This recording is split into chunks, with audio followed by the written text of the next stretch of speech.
certainly very popular with granting agencies to reach the teachers. And an organization like this could do those teacher workshops and thereby reach many more students than simply the field trips, and train the teachers to bring the New Netherland project out to the schools. The textbook that they use right now has 2 pages on New Netherland, and that's it. Half of 1 page is an illustration, so you've got actually 1.5 pages. And if you go through the 3 paragraphs or so about New Netherland, I would say 60% of it is wrong. It's incorrect. Russell and I talked to 400 and some 4th grade teachers in Westchester County. They meet once a year, and they invited us now because of the book and the popularity of it and so forth. And we talked about that. And they would like to have more information. If they have the information, they say they'll use it. The package that we put out, 4th and 7th grade, we sent out. It was done through the auspices of the Holland Danes. These were grants of money that they provided us putting these together, and then we mailed them out through the education department and all of them to every school in the state, including New Jersey, Connecticut, Delaware, and as far west as Michigan. And people are still calling up for these packets. They're not as attractive as chips, because they put a lot more money into them. But it's useful information. If the teacher is given the information, they'll use it. They're just looking for something to work with. We don't have to talk about every slide in great detail because we've covered some of this, but this is the location of the forts. And the waterways, and I'm assuming this is a contemporary map of... This is actually based on one of the maps that was used for the Remembrance of Patriot, but I added some information that I needed for my own research, so because I focused on the architecture. This is the Fort Nassau I was talking about here. It's Camden, New Jersey, and I don't know if this is supposed to be the scout base up here, and this is the other Fort Nassau. The third Fort Nassau, in case you're interested, is what Fort Orange was renamed when the Dutch came back in '73, just to avoid confusion again. They renamed everything in the colony, so you have to learn a whole new set of names. You might want to talk. This is Fort Orange, the fur trade and so forth. This was a painting I did over 20 years ago, and but there are a number of things. There are a lot of things about the fort that I know now that I didn't know then. We've got a better idea of how big it was.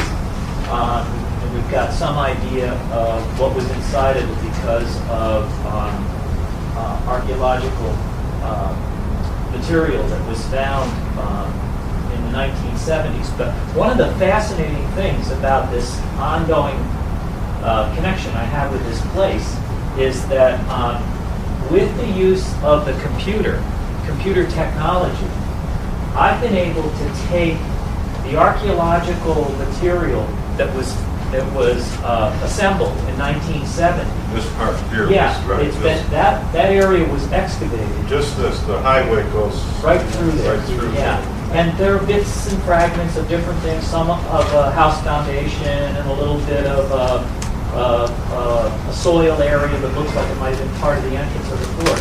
But taking that information and then cross-referencing it with the Romer data of 1695, when he did his survey of Albany, and then written evidence from the 1670s, we now have a whole different picture of the scale of the fort and the arrangement of the buildings inside. There's also very good evidence that it had a moat that surrounded it, that there was a bridge at the entrance.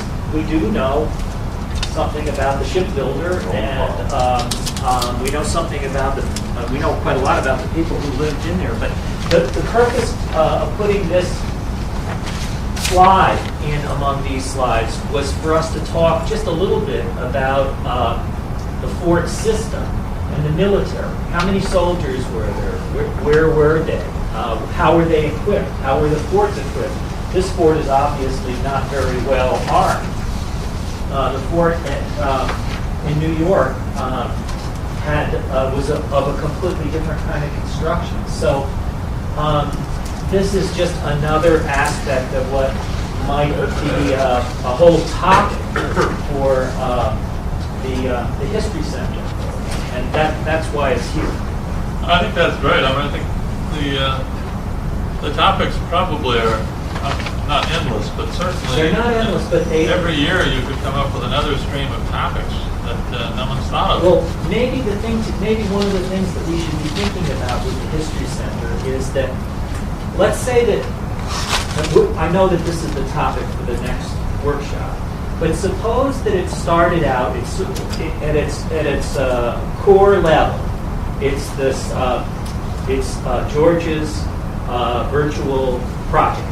That's what we start off with that as the kind of focal point of the beginnings of the project. But then it could, maybe part of it spins off into something like a permanent exhibition that includes artifacts, interpretive material, maps, whatever.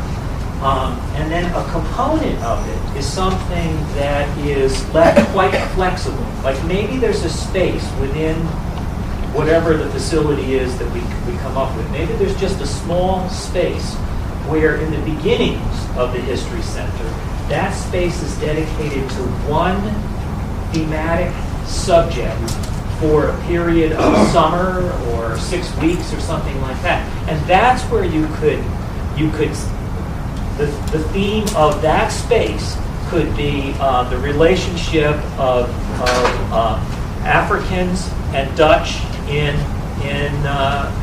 New Amsterdam. That could be shipbuilding.